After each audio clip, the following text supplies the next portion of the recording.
the European Union is preparing to unveil a comprehensive proposal to ban all Russian gas imports by the end of 2027, marking a decisive move to end its energy dependency on Moscow in the aftermath of the Ukraine invasion.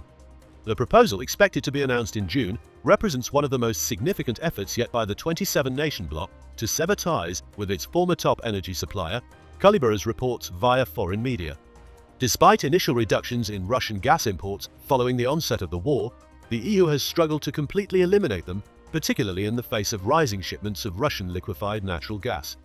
According to sources familiar with the matter, the European Commission's plan includes banning all gas imports from Russia under newly signed deals, as well as existing spot contracts, by the end of 2025. These measures would apply to approximately a third of current Russian gas imports. The broader prohibition, which targets long-term agreements for both pipeline and LNG supplies, is scheduled to come into force by the end of 2027. Russian gas imports accounted for around 19% of the EU's total gas purchases last year, a sharp drop from the more than 40% share held before the full-scale invasion of Ukraine. However, curbing Russian LNG has proven difficult due to the nature of long-term contracts, which typically include take-or-pay clauses that legally bind European buyers to fulfill payment obligations regardless of actual delivery. As part of the strategy, the EU is banking on increased LNG imports from alternative suppliers such as the United States, Qatar, Canada, and African nations.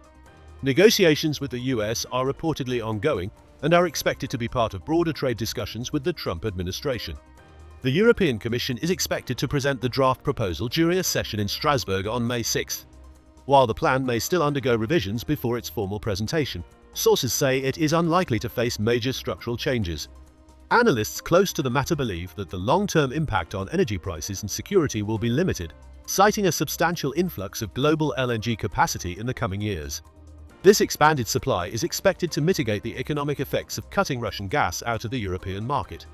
If adopted, the EU's plan would represent a landmark shift in energy policy, firmly aligning the bloc's energy strategy with its geopolitical stance against Russian aggression.